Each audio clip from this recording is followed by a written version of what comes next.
guys! Welcome to another episode of Baking with Caroline and her mom. I'm Caroline. That's Mom. Hi.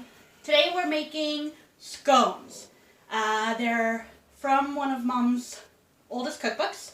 It's a 50-year-old recipe from the Laura Secord Canadian cookbook, and they're called Scots Graham scones.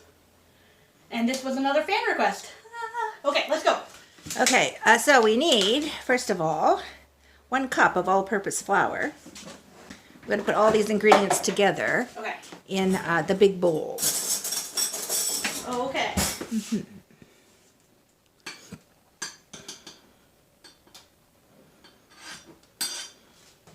One cup of all-purpose flour. And 1 cup of whole wheat flour.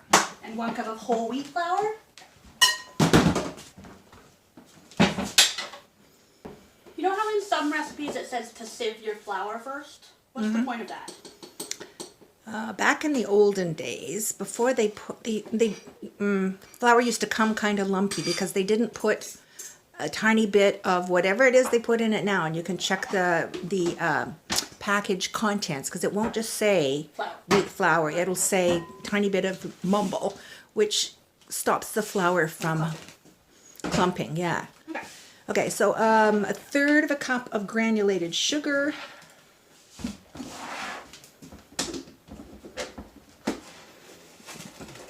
As you can see, these are going to be sweet scones. Yum. Yum. Mm-hmm. 4 teaspoons of baking powder. That's a lot, right? These are baking powder biscuits. Okay, so there's no yeast. It's the baking powder that's doing the rising action. Yeah. Wow, that is a lot. It is. But they're yummy as a result. Of course, the important thing is to make sure that they're cooked long enough so that the baking powder, all the reaction has time to develop. Yeah, yeah. Okay. Did I tell you about the salt yet? No. Okay, that's 1/2 teaspoon of salt.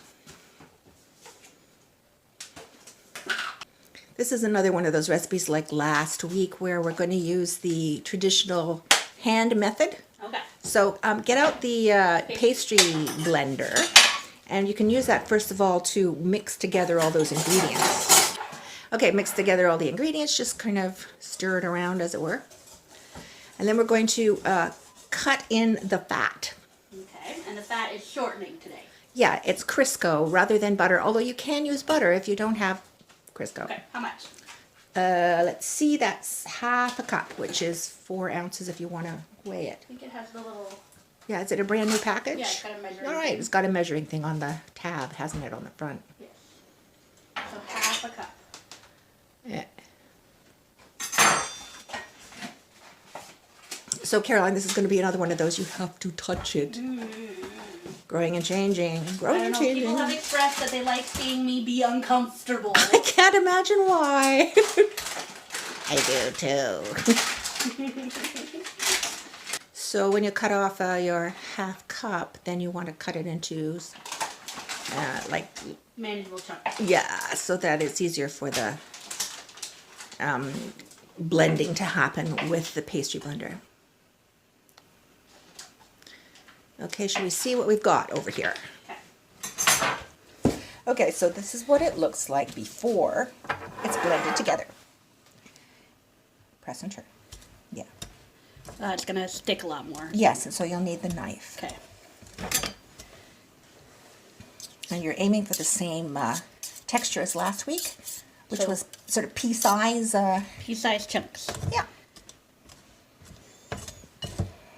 And make sure you get it all from all the sides, right? Mm-hmm. Oh yeah, it's easier to do. It's just... because it's a bit softer, right? It's stickier.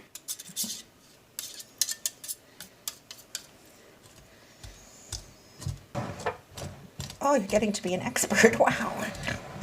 Look at that. Yeah, if it doesn't involve touching the actual grossness, I'm fine with it. Almost there? Okay, I guess I have to touch the actual grossness, huh?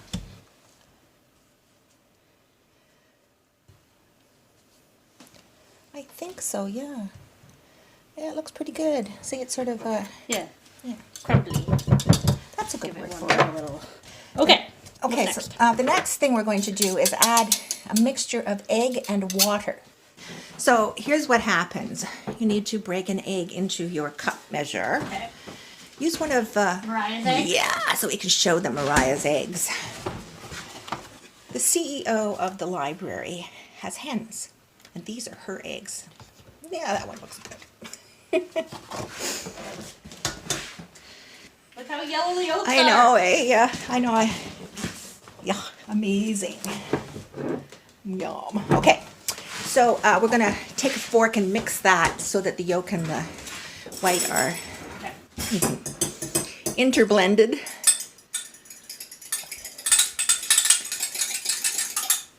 Okay, we need to take a tablespoon of that mixture out and put it into another dish. And this is for the egg wash? The egg wash.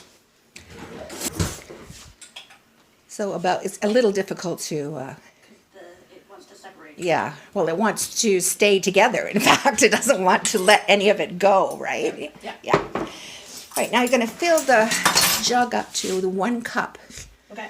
With water? With water. Filtered water? Oops. Well, that might be easier, mightn't it? Yeah. Because you've got more control. Yeah. As long as there's enough. I think so.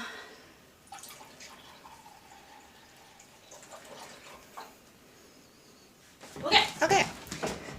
So give that a little more mix. Make the traditional well in the middle of the dry ingredients with the fork. It's wet though. It doesn't matter. It's going to get wetter, right?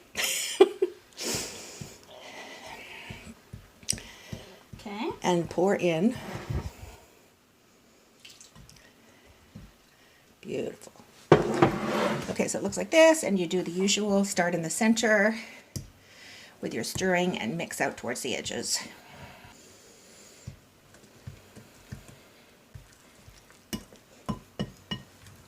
In a second, we're going to have to trade, huh? I'll do it for you guys. Okay. Okay, so Put my hand in. let me see. It looks a bit wet for a hand in yet. But there's not a lot of more. Well, why don't you get some more white flour and sprinkle it on the top? A little handful? Sprinkle, sprinkle, sprinkle. Good. And mix that up. You might as well leave that up on the counter because you're going to need it for, dusting the counter too. Yeah.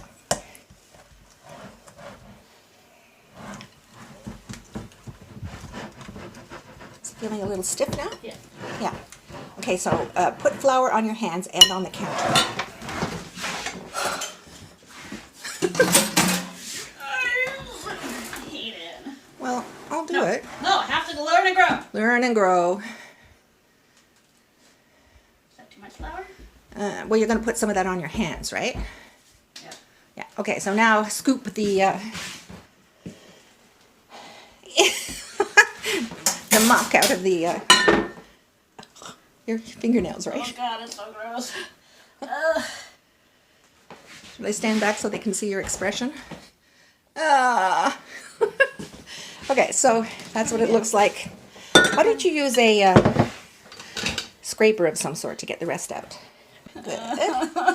You have a hand that's not mucky, right? Yes. So put that back in the flour and sprinkle more flour on the top. Because it's too wet still. It's still too wet. Right, now you're going to knead it. Take the side, push it into the middle 8 times or so. 2. Is it still super sticky? Yeah. 2. How's it? It's Is still it feeling? very wet. Well, maybe we should trade. Yeah. Okay. Look at what I did for you. Okay. So we've traded, but once again, we've realized that we forgot to turn the oven on. So we're turning it on to 450. There we go. Go team. Yeah, we're pretty confused about why it's taking so much flour than the recipe calls for. And my answer to that is that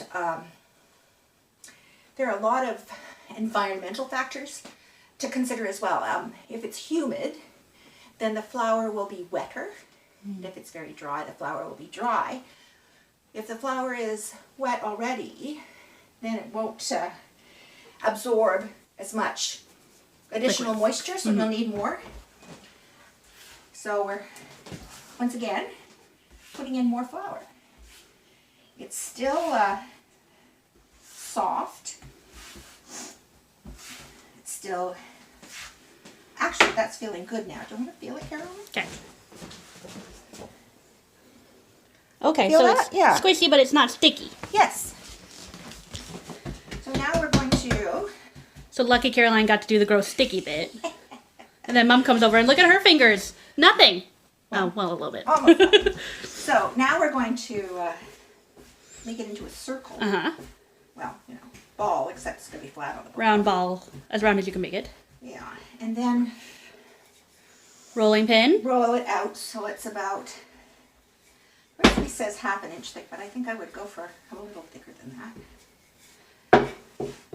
And they're going to puff because of all that baking powder. Oh, yeah. Baking. And because of the intense heat it's going to get, Ah, right? right. That's because 450 is quite hot. Yeah, so it's going to really blast it. Okay. Okay, now we have your actual, almost a circle. Uh-huh. And it's about, I don't know, what would you call that? I'd be like an inch, 3/4 of an inch. I'd say 3/4 of an inch. Okay, so we're going to put it on an ungreased baking tray. We didn't forget to prep the tray. Are you cutting it pre or post? Post. Oh. So it's not individual scones, it makes one giant scone. No, I'm going to post putting it on the tray. Oh, okay.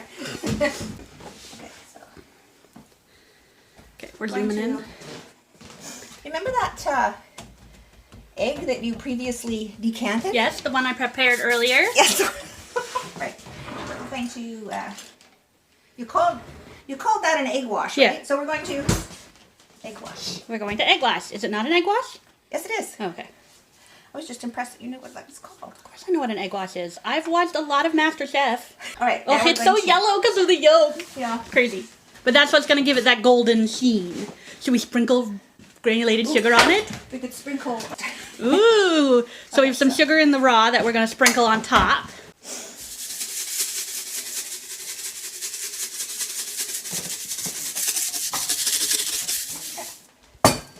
Okay. Okay. We're gonna cut it. But we're not separating them. We're separating them a bit so that they can. Cook on the edges. Yes. How many should we make? It says 8 to 12. Oh, I guess we better make 8 then.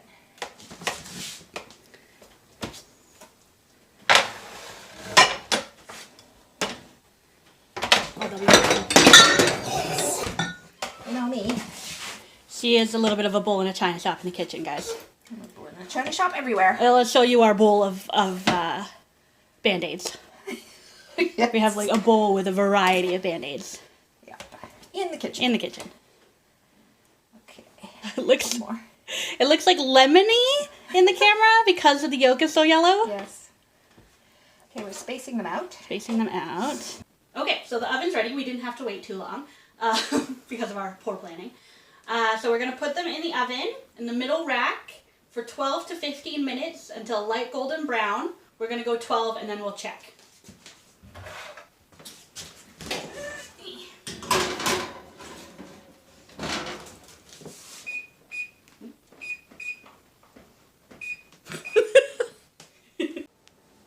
Hi guys! So it beeped and we checked it and they weren't quite golden, so we put it in for the full 15 minutes, which just ended. So here we go. Drum roll. Oh. Look at those, they smell fantastic. Think we're good? Yep. Okay, so now we're going to transfer them immediately to Yes. the cooling rack. Okay.